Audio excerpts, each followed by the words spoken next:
the more you begin to see we've been lied to. We've been lied to by every institution. What makes you think for 1 minute that the religious institution is the only one that's never been touched? You can bet your bottom dollar that the religious institutions of this world are at the bottom of the dirt.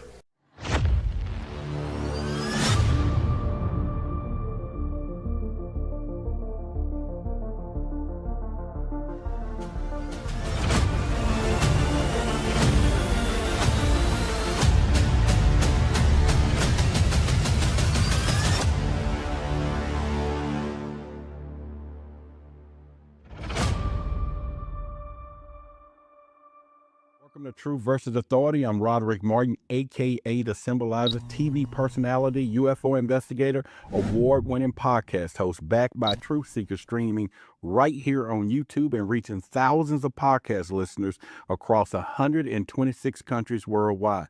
Thank you for all the love and support. I'll keep bringing the truth. Get ready, because what you're about to hear, you may not believe it. All right, Truth Seekers. I want you to know that throughout history, stories of creation have captured the imagination of humanity. Now, from the lush gardens of Eden, described in Genesis as the ancient Sumerian epics, the origins of humankind, that remains a profound mystery. And the Bible tells us of the Adam and Eve is created in the divine image, placed in a paradise, tasked with caretaking the earth. Now, this narrative forms the foundation of countless beliefs out there, but it raises a question. What if there are more to the story? What if this creation tale, when examined through ancient texts and scriptures, reveals something else, something unexpected? So a narrative of not divine simplicity, but the experimentation, rebellion, and the origin that challenges everything we thought we knew about the human race. Now, what I'm going to go over tonight is some of my interpretations, and you're welcome to contradict those, talk about those, get a part of that. And again, it's not anything to say, okay, this is what it is or what it's not. Because I always tell you, your eyes are useless when your mind is blind. And so therefore, open your mind tonight so that we can talk about what we're going to be talking about. So we're going to begin right off the bat with a couple of announcements. If you all remember, we had the channeling session Friday. It went really well. It was very interesting. If you hadn't had an opportunity, go back and watch the video, check it out. It's a few hours, but every bit of it is going to be just interesting from the end to the middle, the action channeling and everything else. However, as I said to you guys, that we're going to do a Thursday channeling and question and answer, but it's going to be available to all of you who have access to the uncensored secret section. If you've already gotten your access to it, go there to the Patreon. You will see this is the web address, patreon.com, Truth versus Authority, and get the all access. And inside of their Thursday, or I'll post it probably tomorrow, there will be a link only for the people to access it that are part of because we're going to have a lot of uncensored conversation. Remember, things that we could not talk about during that live, things we could not talk about here on this particular air, and pretty much. And so therefore, you should all get your questions answered for the number of people that have access right now. And we're going to do another live channeling, and I'm going to try to figure out and ask the questions that's on that screen for you. So again, I'm excited. If you got access, be ready Thursday at 8 p.m. But the link will be inside the Patreon so that you can get to the uncensored live stream. There's only access to those members. And that's just membership has its privileges, but we will still continue to do things on the outside here. So once again, here's the address, Patreon, truthversusauthority.com. And we will then on Thursday at 8 p.m., we're going to be back. And again, it'll be open to everyone there because it won't be a lot of people there. So therefore, I should get everybody's questions Then we're going to do a live channeling. And during that live channeling this time, I can read off some of your questions during the live channeling. So it's going to be real interesting when we do that. All right. So with that being said, well, let's get ready to hop into our story tonight and information and things that we're going to do. So yeah, make sure you guys get access to it, because I will post the link inside that area. I already uploaded some more videos, some more Jordan Maxwell videos, the actual presentation that he did, the very first one that shocked the world, that put him on the map, that everybody was blown away. That 2-hour presentation is now in the all access area too. Watch it. It will change everything for you. It was the first one he ever did back in the 90s. That's when everybody's like, what? Yeah, so go check that out and pretty much there. All right, so hopping into what we're talking about tonight, let me get you right ready with everything else. Okay, so at this point, let's go into this. But what if it begins behind humanity's creation, where we're entirely, maybe it wasn't benevolent, is what I was going to say. And what if the story of Adam and Eve from the far beginning is just a simple tale of a man, a woman, and a forbidden fruit, but actually mask a deeper truth? And according to certain ancient sources, humanity's origins are not just tied to divine intervention, but also to an advanced possible alien race, and also known in the circle as the Anui. Now, the Anui, is really the Anunnaki. So they had a different name for them, but I will now just say the Anunnaki from here forward, so you can go with that. Now, once again, that these beings referred to in the Sumerian text was described as tall, intelligent, and most intriguingly in reptilian form. Genesis tells us that man was created in the image of God. So let's just start right there. The word is the word, and the word says man was created in the image of God. So I'm going to take you some places tonight through my exploration. Like I say, it's just my exploration. There's nothing against religion itself. We're just seeking the truth. And hopefully the truth is what you all are here for, and what you're asking for, and what you want, because obviously at this point, you want the truth, you can't handle the truth. So hopefully you can. We would assume that this is something that you can handle, which is the truth. So once again, God, but what if God described here had a very different image from what we imagine, from what we've been told, the things that's been on our wall? Because in the beginning, when I was a young man, of course, we all know the picture and Jesus, the Son of God, but the whole idea of God was a whole different story. But could it be that Adam of Genesis was not a Homo sapiens that we know today, but something far more hybrid in nation? And I'm going to present to you some scriptures, some things that we can ponder on that it makes us ask that question. And the question is why, or what, or is, and all of those things. And so we're going to get into it. So the first scripture that we will talk about will be Genesis chapter 1, verse 26 through 27. Then God said, let us make man in our image, according to our likeness, and let's make them have dominion over the fish of the sea, over the birds of the air, and over the cattle, and over all earth, and over creeping things that creeps on the earth. So God created man in his own image. In the image of God, he created him, male and female, he created. Now, these verses tell us that humanity was made in God's image. Are we on the point with that or not? Let me see it in the chat. This will be a little interactive of what we're talking about. So, like I said, the first question will be, these verses tell us that humanity was made in God's image. But what did that image look like? What actually did the image look like? Could it be that this divine form had reptilian characteristics? And some ancient texts suggest that. We're going to go into that, as we look deeper into what's going on here. So I understand, and don't get me wrong, your gut feeling about hidden forces controlling the world is totally correct.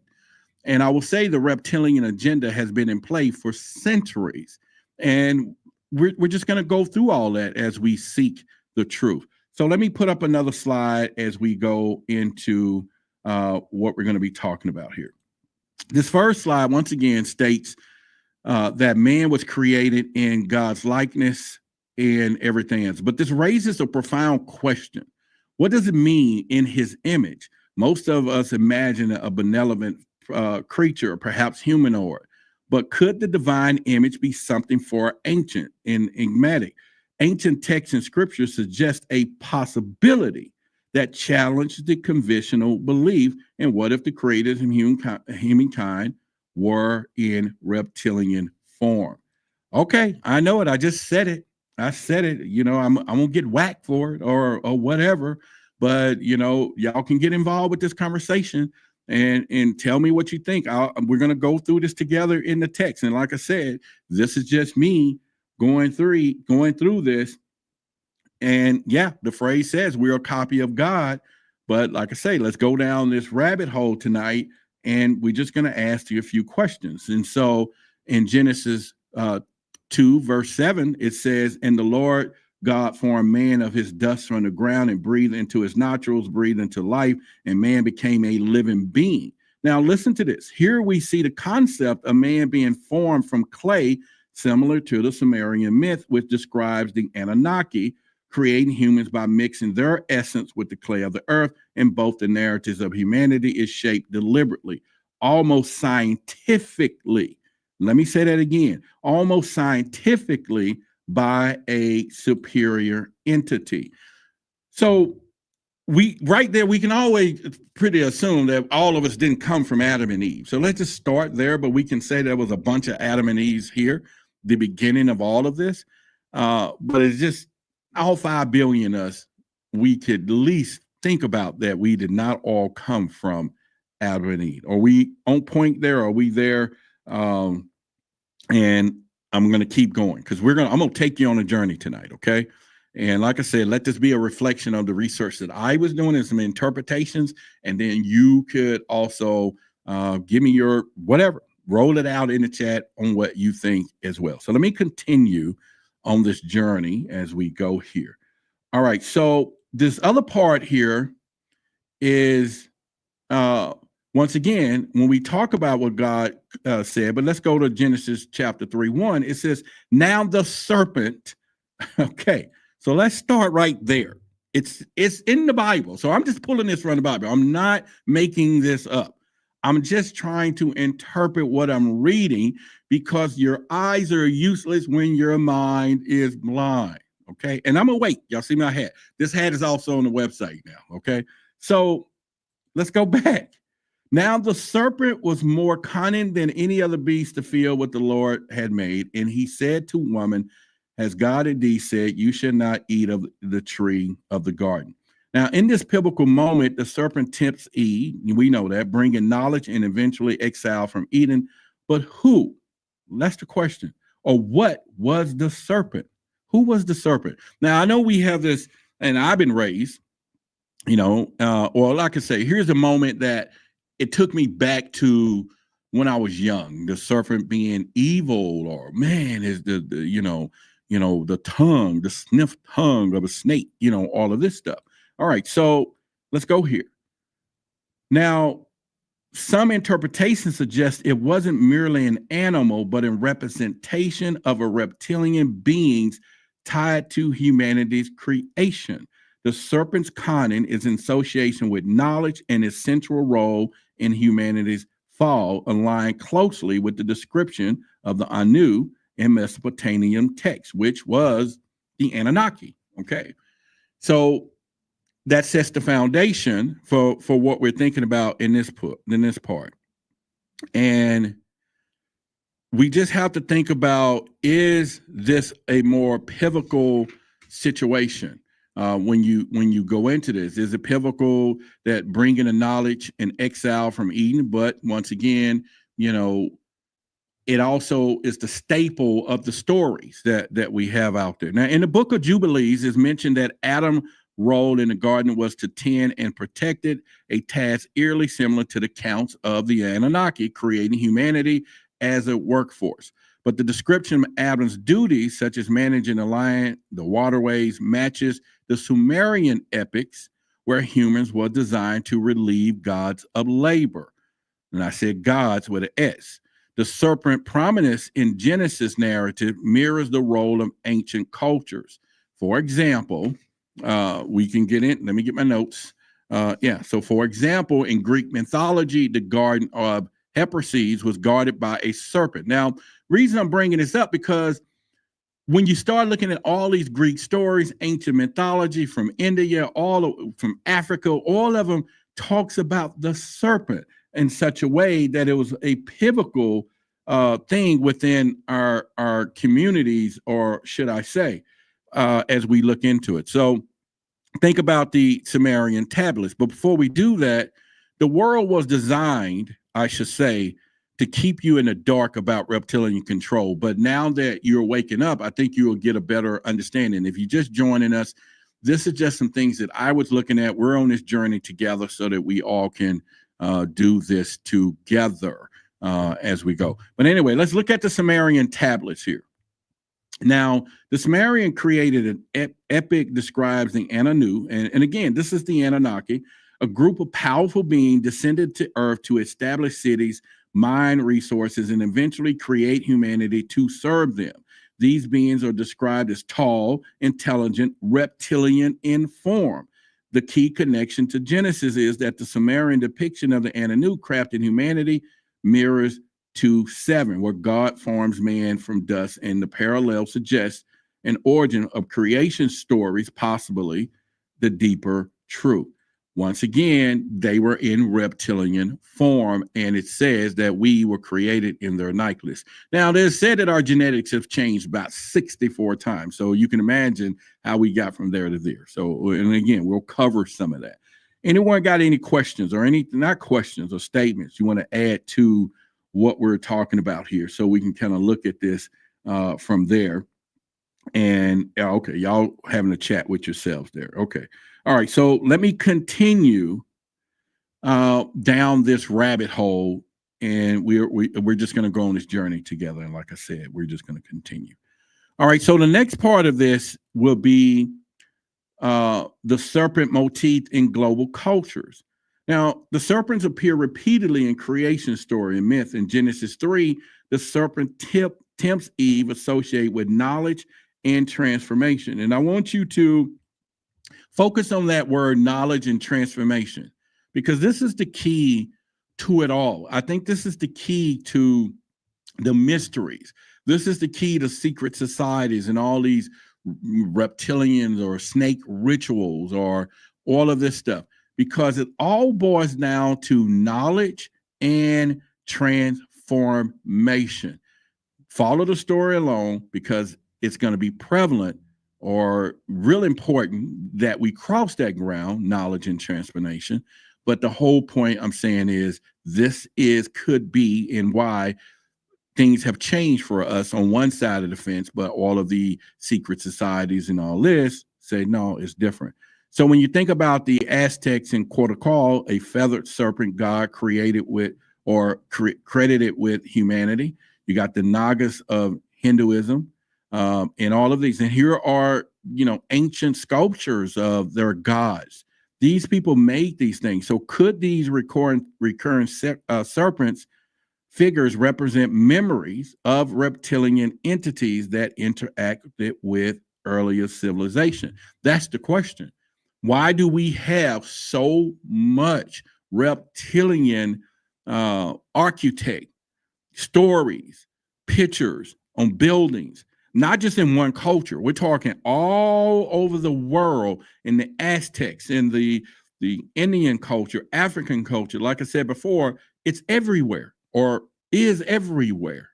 But yet, there's so much disconnection between that side of the fence as humankind to where we are there to there. But hold on, we're going to have some explanations of some of that. I think it's going to be a little more intriguing for us as we begin down this road. So here's another motif. This is the Nagas of Hinduism, the semi-divine serpent beings who are both protectors and source of wisdom. I say this again.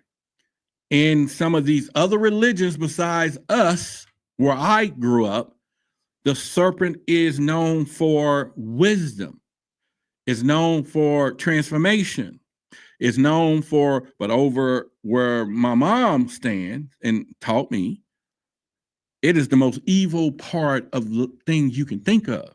In fact, anytime someone got screwed over, they were a snake. They were, man, he was a snake in the grass, or he's a snake. That's the reference to evil in today's society. But yet, in so many other cultures, it's wisdom. So I'm still on the journey. So at first I was like, man, this can't be true. You got to follow, raise a child and how you want him to go when he's grown, right? You know the story, you know what I'm saying? And it toyed with me at that. Then I tried to say, well, okay, let's just think outside the box here.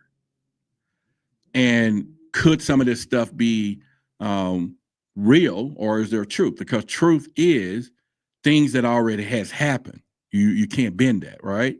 So what has happened is all these people have created all of these architects of the serpent. And now that takes us all the way to, are we aliens? Okay. This is why we're here. Are we freaking aliens? Or you're an alien?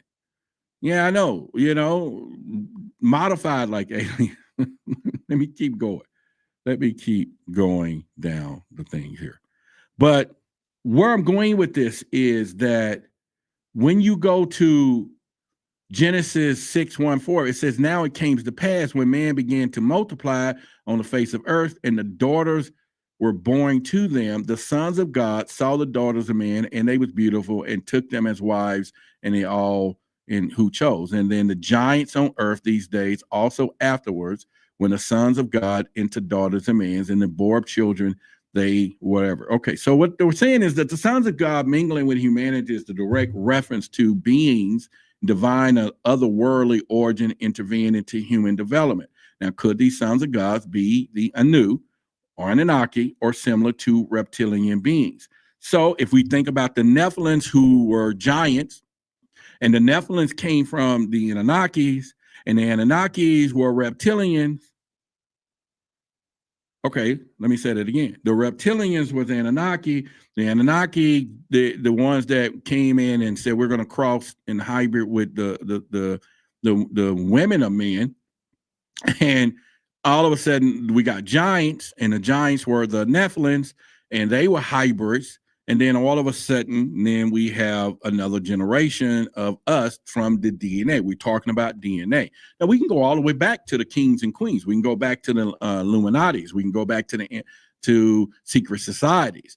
We can go all the way back over to the monarchs over there. And everybody we know, we talk about the lineage. In fact, they all fight for the lineage of having pure lineage, and it's all been the reptilian lineage that we hear about, especially now in the New World Order. So the thought just kept me going. And I'm like, okay, well, maybe we could figure this out. So basically what happened was I said, well, let me just start researching this. And this is how we got here today. Okay. And I said, let's check this out some more. All right. So let me go back. I'll check some text here. The Anunnaki was not reptilian. They have cool beards. Well, no, go back and look into the stories of them being reptilians. And like I say, you can go fact check everything I'm saying, and then we'll come back in another series and we can talk about it. But it's made to believe. But if we go into the spiritual, the biblical text, it says quite naturally that they were reptilian in making. All right, so let's keep going. And I'm telling you all, Robert says, my dad is 40% Cherokee. You're only thinking generational. Maybe you're looking at this from dad, grandfather. We're talking hundreds of thousands of years, the evolution of all of us, where it could be. And that's why they say we all have a reptilian brain. It's noted by every doctor on science. Why would they say that? Well, where would they get that context from? And we're going to go into that symbolism in that later on here in the show. So I'm going to bring all that stuff together the best that I can see from that. All right. So Lady Love said, I agree, but we was told it was evil. Yeah. So there we go. And let's continue. All right, at this point, we're talking about not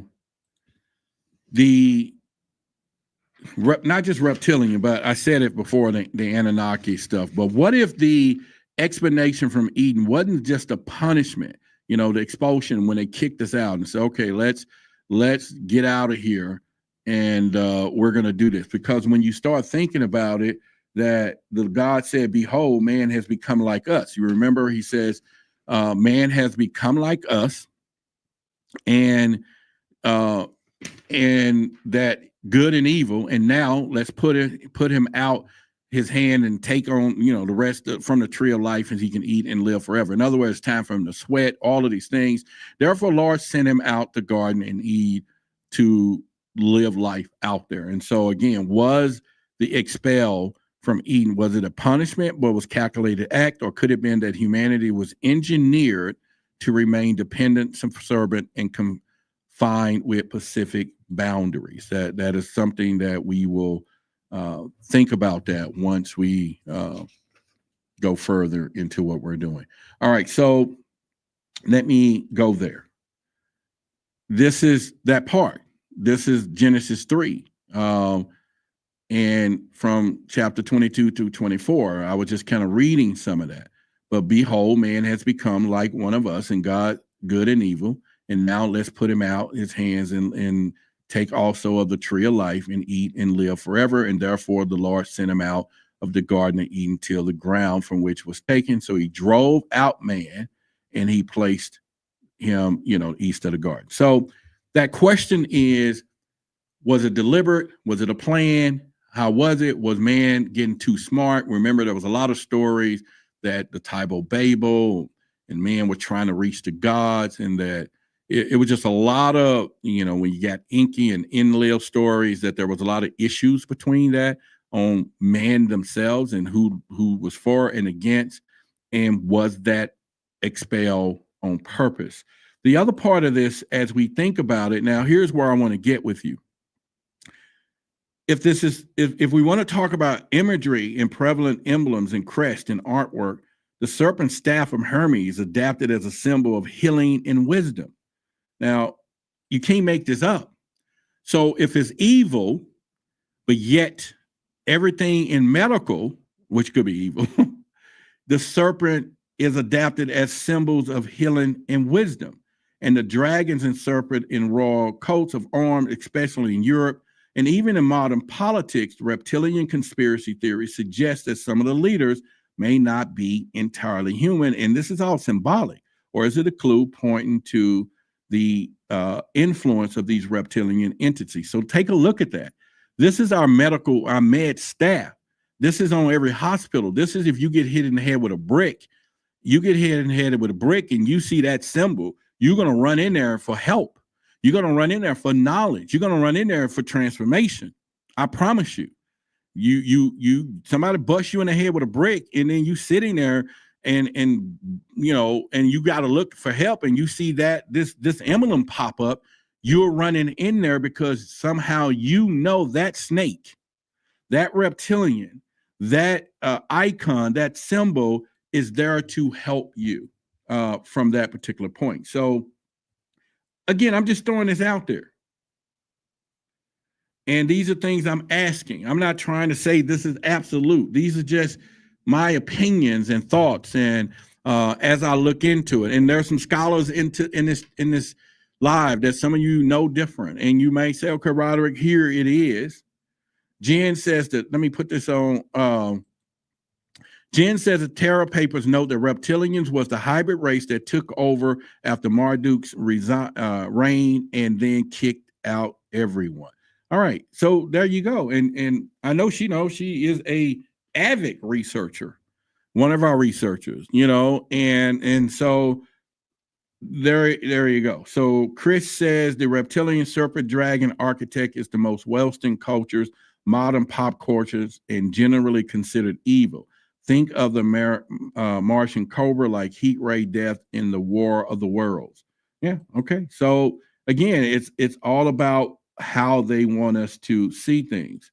And once again, she says, check out the Apocalypse of Adam 64 through 67. Someone said I can't talk about it. It keep getting blocked. I don't know what it is, but there could be things that you could say, but getting censored over the staff from Hermes. Oh, okay.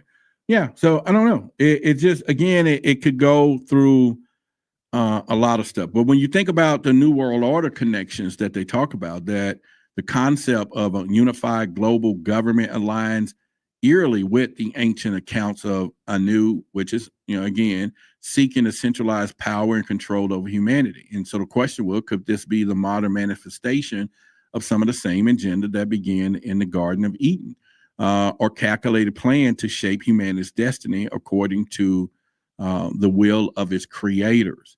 So what I want you to think about this, if this is true, and I'm only asking, then this conspiracy stretches across millennia, embedding into our cultures, our systems, and even our subconscious mind. And the question is, are we still under their control?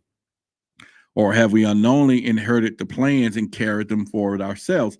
David Icke talks about it, the archons, the global elites, the stories. So it's not unheard that these things are not out there, or the systems are not in place.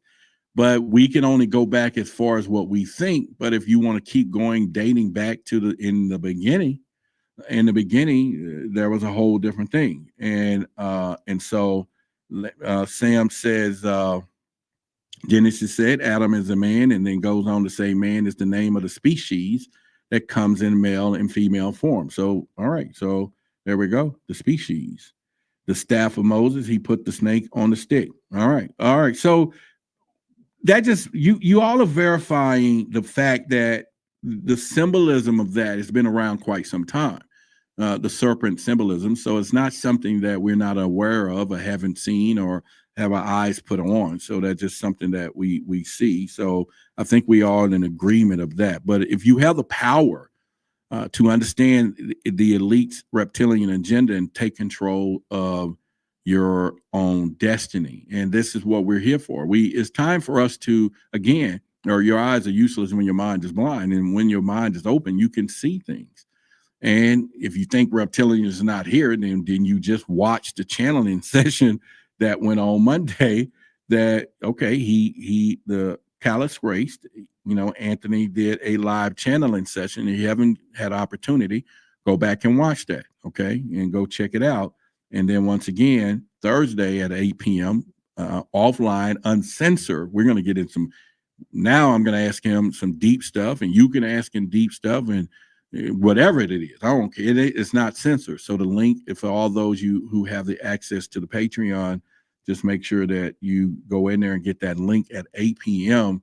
We're going to be live, and only you all will be able to see that because it's the uncensored area. So, all right, so let's continue down the path here and what I want to get into.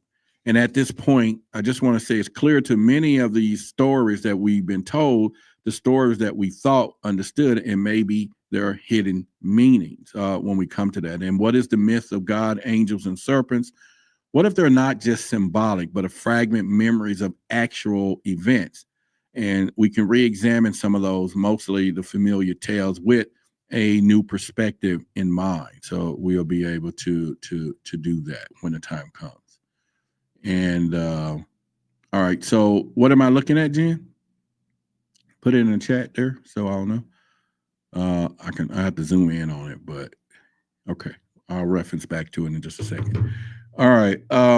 So the other part of that will be if we go down more of this rabbit hole. So let's go down a little more to what I call the fall of man and the genetic experience. So in Genesis, it was saying that the fall of man is portrayed as disobedience.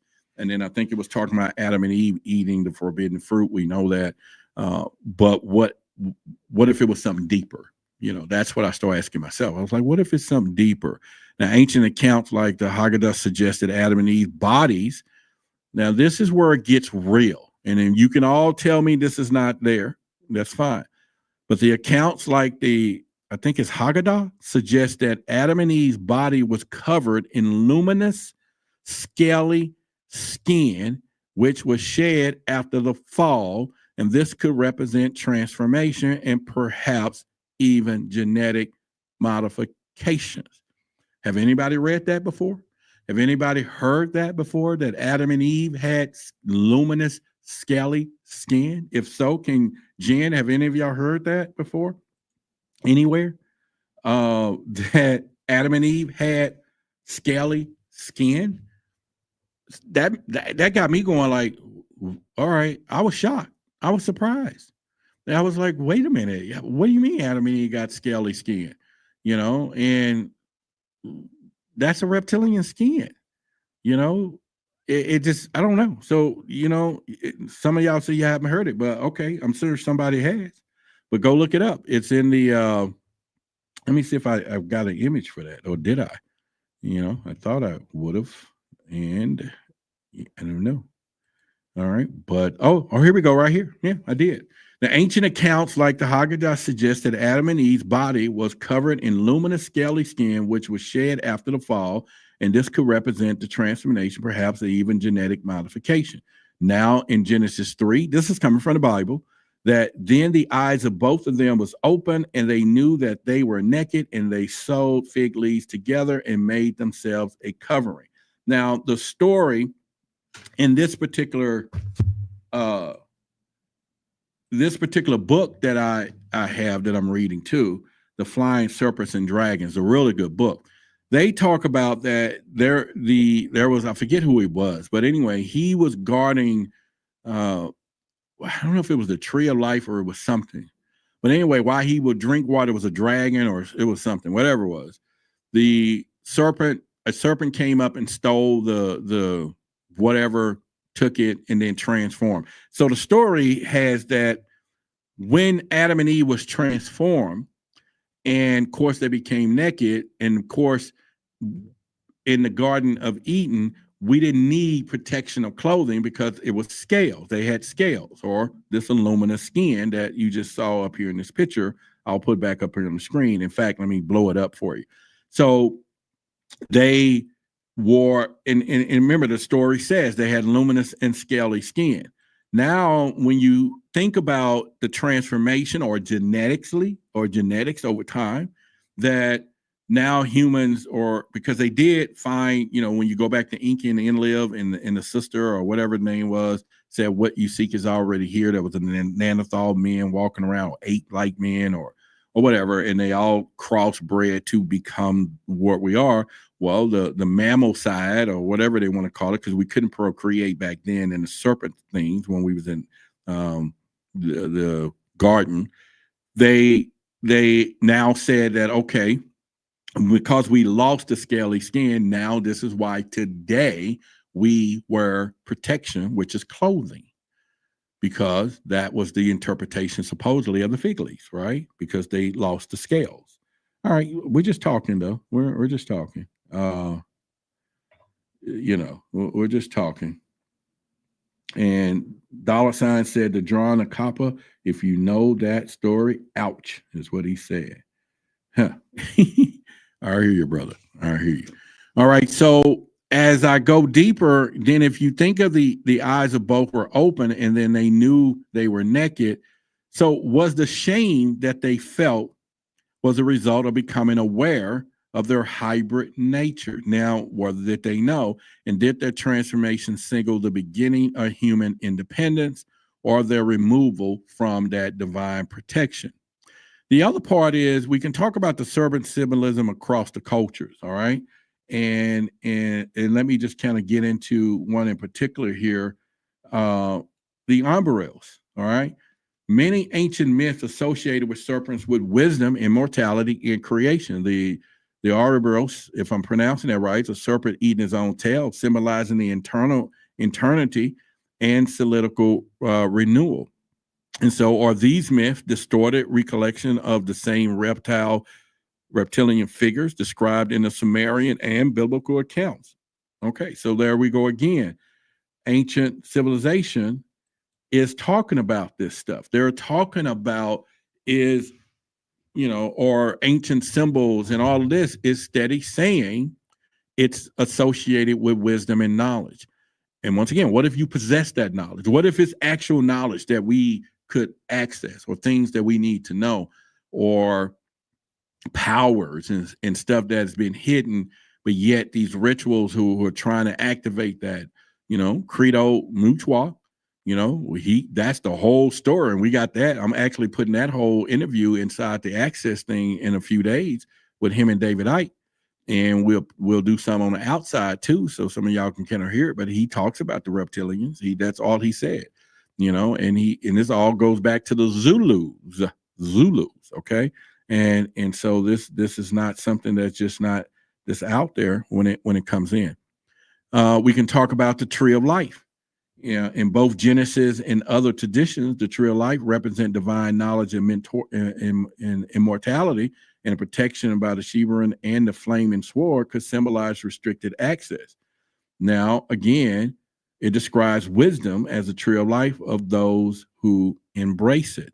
Now, could the tree of life be a metaphor for the genetic or spiritual gift denied to humanity by its creators? And if so, why was it kept from us? What's the purpose of all of that? Obviously, it's a purpose. They're doing it, and that's just something that's going on. Now, the next part we'll get to is the most interesting part as well. And we can do that. We all know, but people egos won't just let it go. You got Saturn, yeah. Think of us making AI, we might pull together. All right, I'm just reading some chat. What was the verse again from the Scaly Skins? Let me go back to that. The Scaly Skins was the it comes from the Agadah suggested Adam and Eve's body. So look that up, and then it just kind of applies or supplies to Genesis chapter 3:7. Then the eyes both were naked. But go back to the Haggadah. Here it is on the screen, and just kind of check their stories out. And as you can see, the serpent is on the ground there. And then, of course, they had shiny and luminous skin, but it's also in a few different stuff there. So let's go into the giants and Rephaim, or Nephilim, as you want to call it. Genesis 6:4 describes giants or Nephilim as the offsprings of the Son of God and the human women, and these being are depicted as powerful, larger than life. Were these giants the result of early experiments of hybridization and remnants of the original reptilian lineage? See, we got to ask those questions because, again, it's sitting there in plain sight. When it comes down to it, Genesis 6:4 describes the giants and Nephilim's offsprings. And again, the question again is, were these giants the result of early experiments of hybridization or remnants of original reptilian human lineage? Ancient text describes these beings not just being a physical giants, but as rulers, suggesting they maintain position of authority over humans. And like I said, if you want to date back to some of the stories, they all kept saying that those Anunnaki or Anus had reptilian skin, and then the giants were, remember, descendants of them. And for the like of me, that picture to the right is a giant and a woman. Y'all see her there. I just don't know how that happened. I really can't tell you how it happens. I just don't know how that giant and that woman procreated. You see the man running off like, what? You're like, no, man, no. But he leaving her. He ain't even gonna fight for this woman. You know what I'm saying? So, I don't know. But that's something that I know y'all women, or some women, I'm not saying it, and this is PG, but size does matter. But a giant, really? A giant. All right. Maybe that cannot be on your wish list. And it just can't. All right. So I'm not saying that you could. It's not boy. But anyway, what if those myths of God descending from heaven, serpents guarding sacred knowledge, and the giants ruling the earth are not just allegories, but fragmented accounts of real events? And could these tales represent ancestors' attempt to preserve the truth of humanity or origin? So I want you to kind of reflect on this question. If this is the case, what else might we have misunderstood about our past, and what does it mean for our future? when you think about some of the stuff that I'm just talking about tonight. And like I said, this is just things that I was researching, things that Robert thought she was ruined. Hey, when I tell you what, I mean, just the baby alone, man, you know, whew, oh my God. So let me stop. Your curiosity about ancient civilizations and reptilian gods and hidden truth isn't just a dream. I'm telling you, it's a calling. If some of you have this intrigueness for this type of information, it's not a dream. It's a call. It's something that is letting us know we need to find the truth. It's something calling us to the truth. Because every time I kept reading it was just like, go further. And so once again, this particular book is pretty good too. And there's plenty more. Tina says, become sterile after birthing. It survived the birthing alone. Man, I'm shoes. Whew. Okay. So let's take a moment to process where we are in where we're talking about tonight. The pieces of the puzzle are starting to fit together when you start just looking at the reptilian stuff, but the picture to reveal everything. I know it gets a little unsettling because, again, I was raised a certain way, and the word is the word. You look at it, this is where it is, and there is no other way to think about it when you do. But if humanity's origins are tied to these reptilian beings, what does it mean for everything we know about ourselves and about history and about our purpose? Because once again, there is a reason why I think and Jordan Maxwell said it most. He actually said it in one of his videos that I uploaded, or he said that we have been told to look the other way. And while we are praying over here, and we could be a misdirect. In other words, we're praying in the wrong direction or the wrong things or whatever. And I'm not talking about praying to the serpents. I didn't say that at all.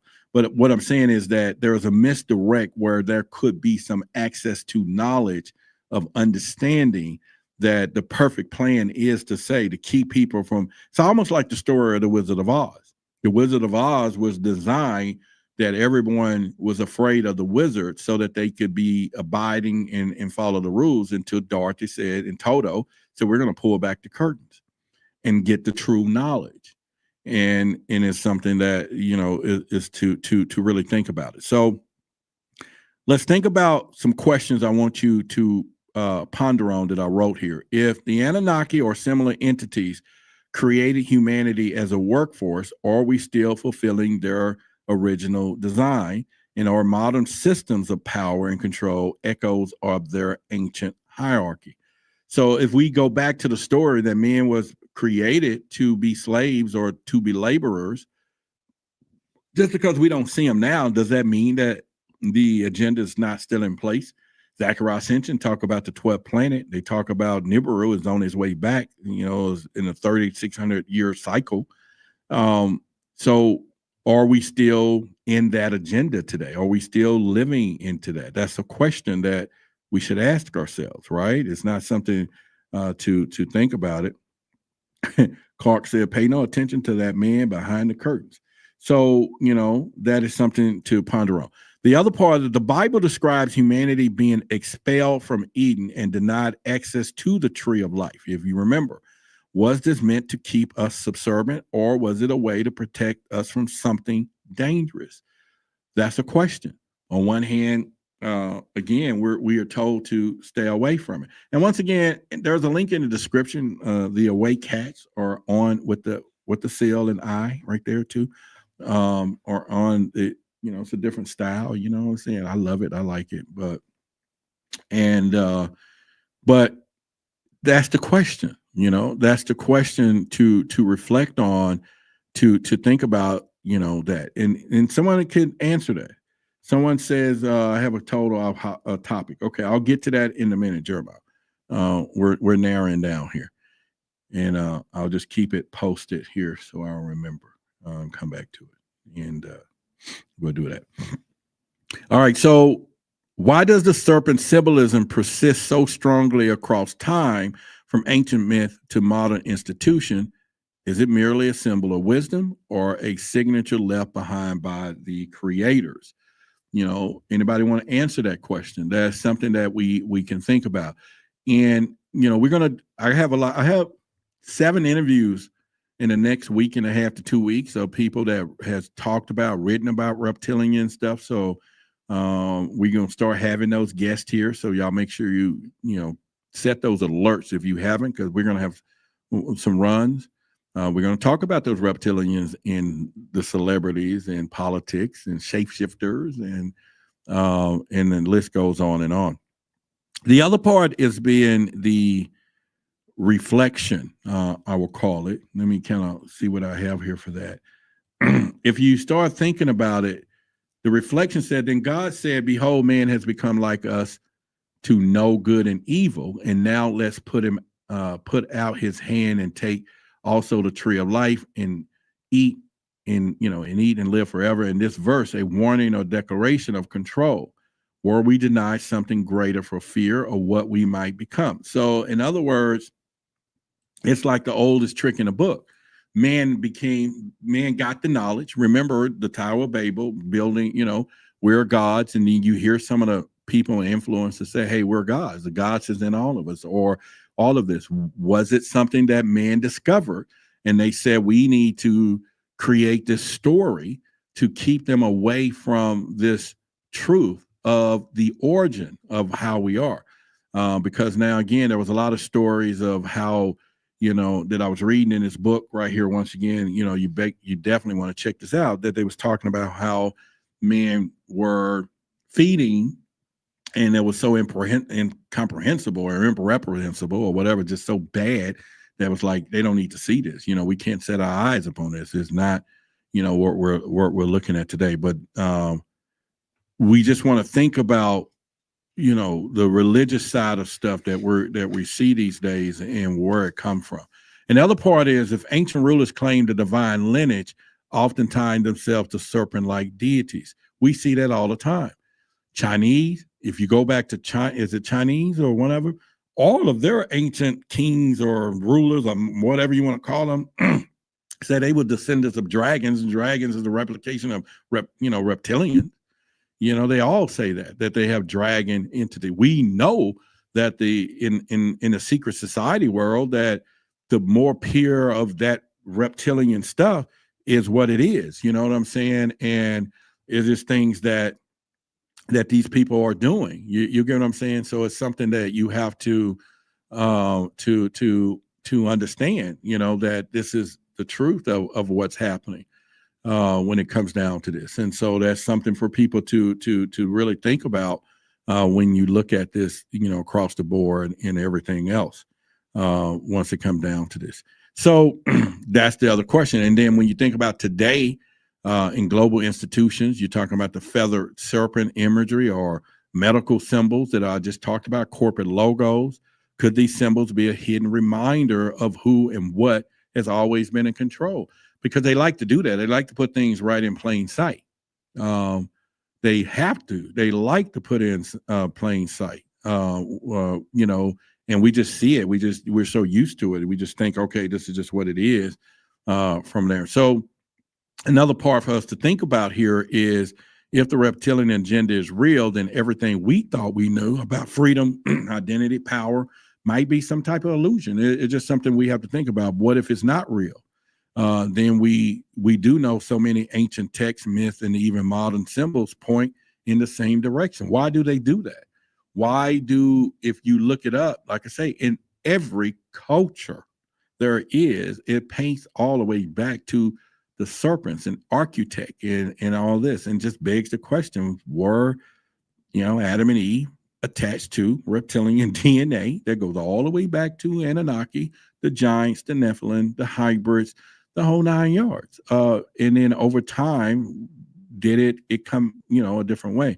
I'm going to try to get Reverend Michael here, Carter, he has a reptilian experience. And so I'm going to give him a call tomorrow and see if we can get him here this Friday or maybe or Wednesday or something. But so if we uncover the evidence connecting the myth, so to speak, and ask the hard question, but now we need to look at within. And because of these theories are true, it forces us to ask, what does it mean to be human? Why do they tell us that we have the reptilian brain, right? You got a reptilian brain.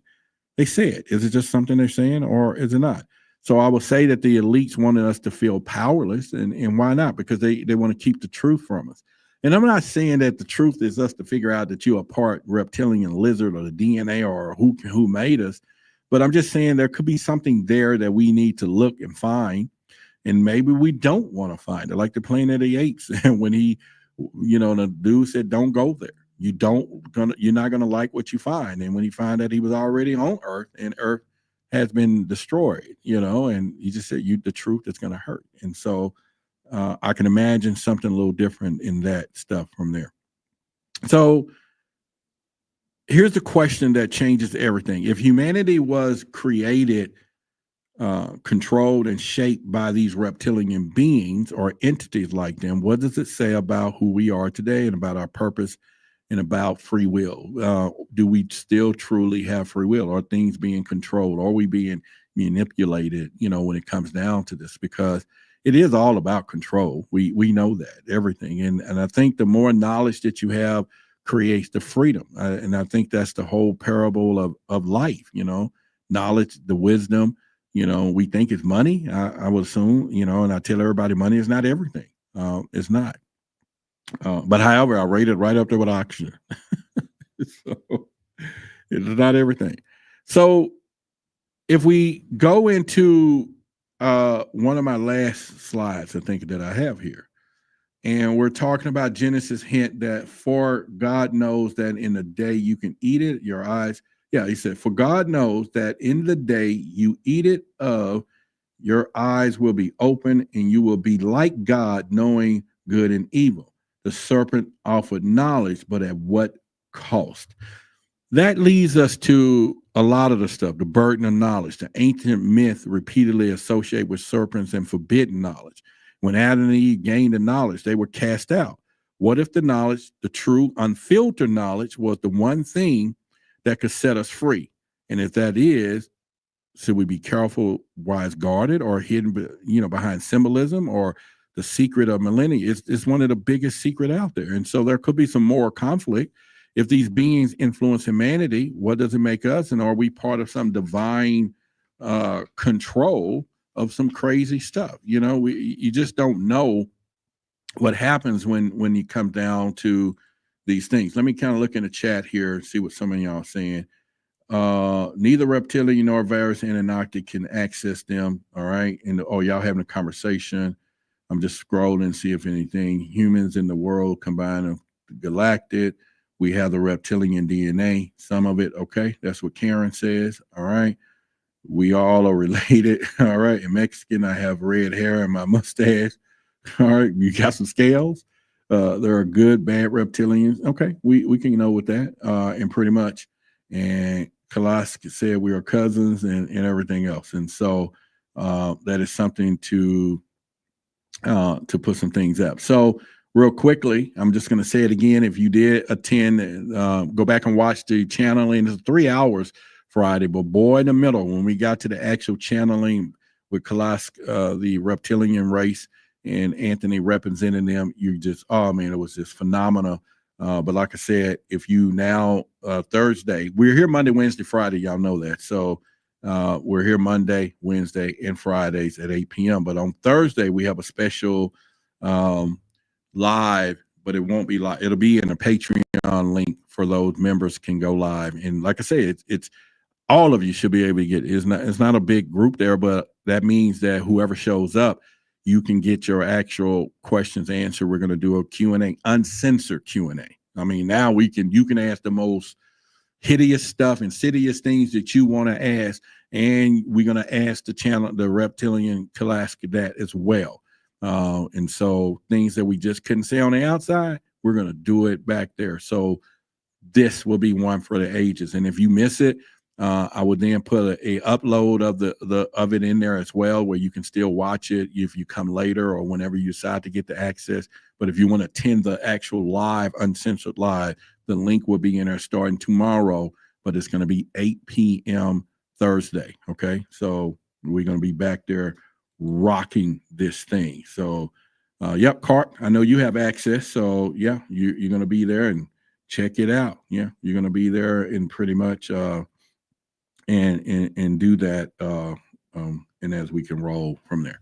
All right. So one of the things we're going to do, we explore the ancient texts connected to the myth and across cultures and ask some of the most difficult questions about humanity and the origin. And the question is, if these reptilian beings, the Anu, the serpent gods, or whatever they name they want to go by, are real, then we can assume that their influence may stretch further than we can imagine. But the most profound questions remain: what do we know? Let me give you a call to curiosity so that you can think about it. Could it be that the reptilian agenda isn't just a relic of the past, but an ongoing reality shaping our present future? David Icke talks about that. We're going to go through a lot of that. He talks about the holographic and the archons and the reptilians today manipulating humanity and shaping everything. And the symbols are there, the stories are there, and the clues are there. Now, are we brave enough to follow these clues is the question. And I decided that I am. No more. I don't. Yeah, that's why these shirts are rebellious style. No more. This is why the protection is here, because I need protection, and so are you. I am willing to go there. And so the main question is, if the reptilian agenda is true, again, what does it mean for us? And if it isn't true, then why does the idea resonate so deeply across cultures and time? That's the question. Okay, so if it is true, we need to know the truth.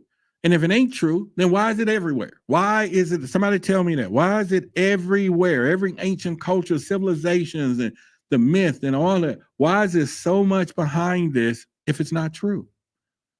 I don't know. So I just want to know the answers. You know what I'm saying? I want to know the answers, and I'm sure just as everything else. And one of the things that we have to look at is, You can't handle the truth. I thought about that. I thought about that. I could not, because I was like, Roderick, is it something that you want to do? It's obvious you can't handle the truth, girl, so don't fuck with it. So I'm like, I don't know about that. You know what I'm saying? That is something that, is it something that, or when you think about the reptilian stuff, and I mentioned this to, a friend of mine the other day. I said, I'm going to talk about a lot of reptilian stuff. And the impression that I got was something like this. That's the dumbest thing I've ever heard.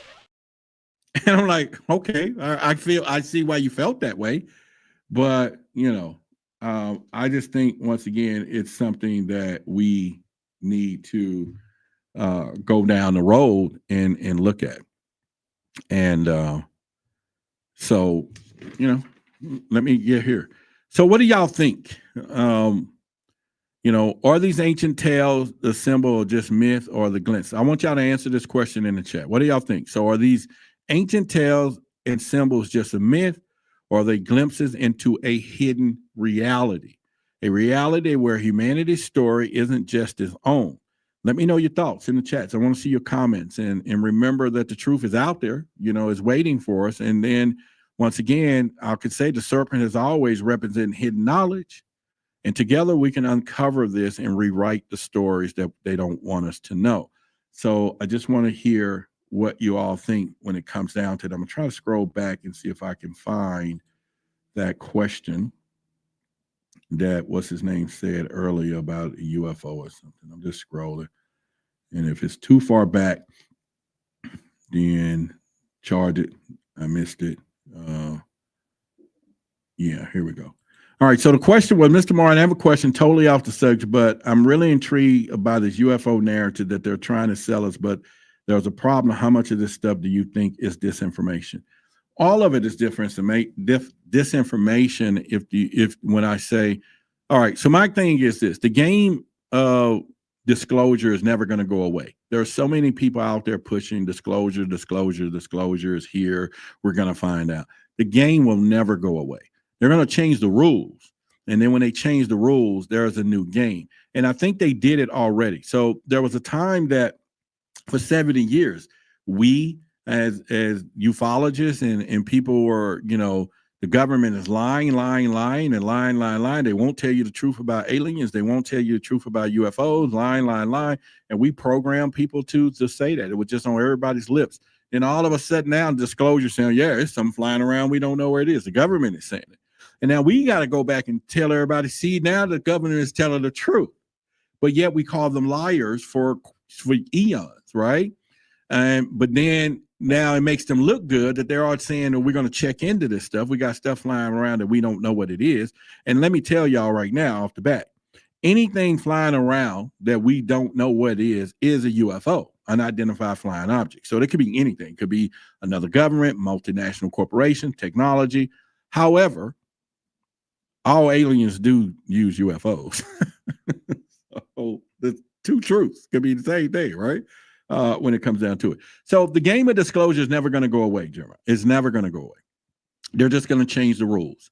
And when we think about Senator Burchett and all of them people and everybody deeming him as a hero and, oh, he's trying to go to these congressional hearings, don't fall for that stuff. Do not fall for it, because he took an oath, and the oath was to this flag that I set over here to the United States of America. And it's not to the people, it's to the private corporation of the United States. He took an oath to that. And if they took him in a room right after he's sitting here telling us that we got to hear the truth, and then they give him a piece of paper and remind him of his oath and tell him to shut up, he's done. He can't tell us. And it don't matter what he knows. And so they're all on the same team, but yet we're sitting here thinking we got heroes. The heroes is the experiencers. The heroes is the people who it happened to who is out telling the truth. The heroes are if we got some friendly extraterrestrials that want to be seen, you get what I'm saying? But the heroes are the experiencers, and maybe some whistleblowers, or all of the whistleblowers, not maybe.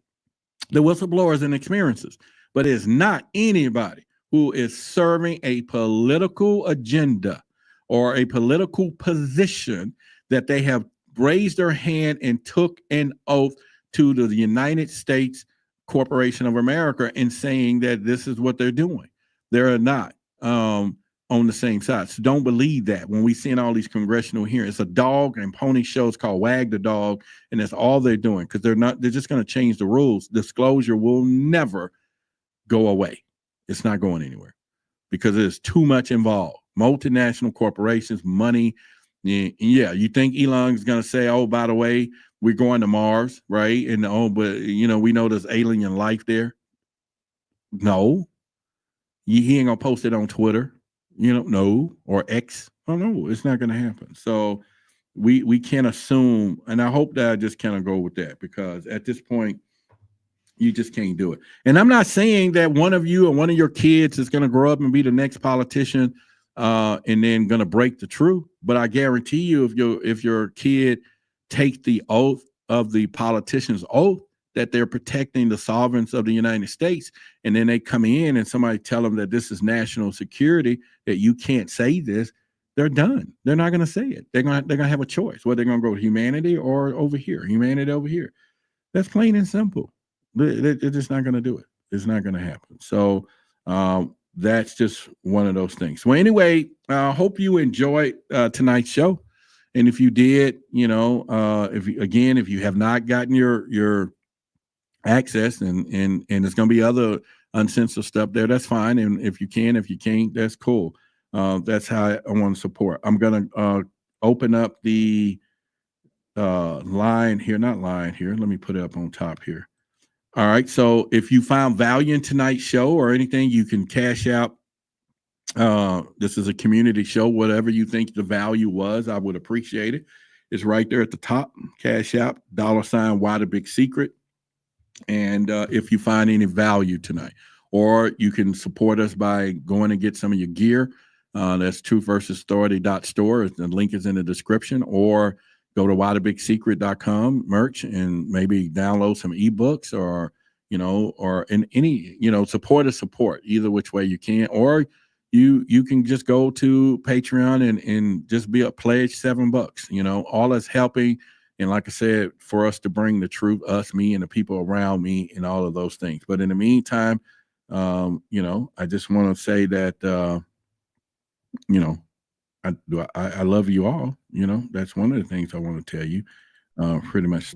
All right. So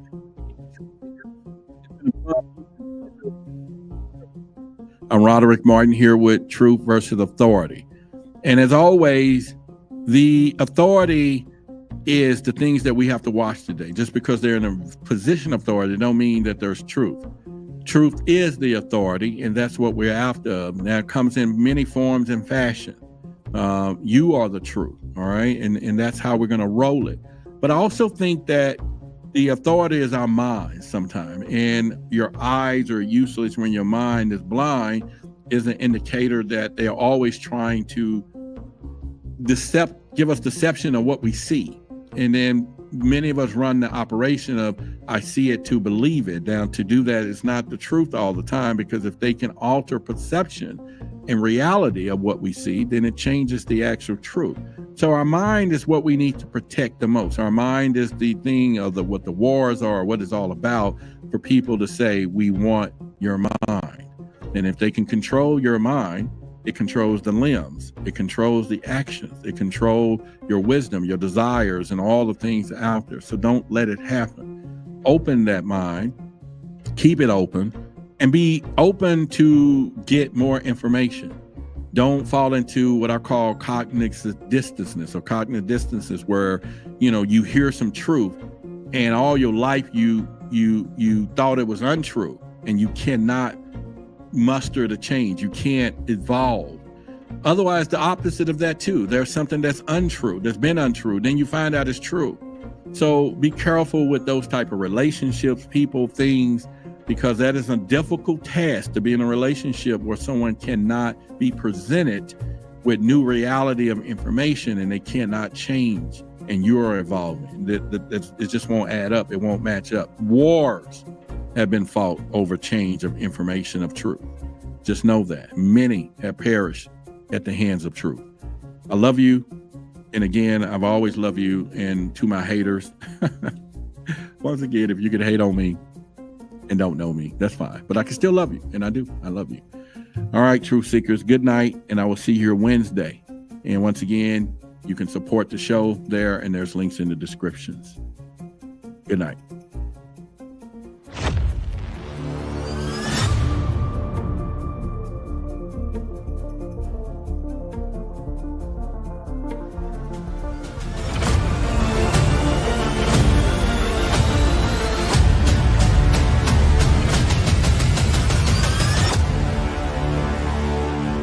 Peace and harmony. I think we're being set up for something very serious and very big by some very powerful secret societies that very well could have extraterrestrial or otherworld intelligence guiding it. I am very fearful for the world we live in, because we bought it hook, line, and sinker, and all over the world we have accepted the authority as truth rather than truth as the authority. It is going to require intellect, knowledge, study, and making a stand for the first time not to accept the things which your government gives you, which your religions give you, and which the authorities give you. Because as far as I'm concerned, I have a very big problem with anyone called an authority, because they're always...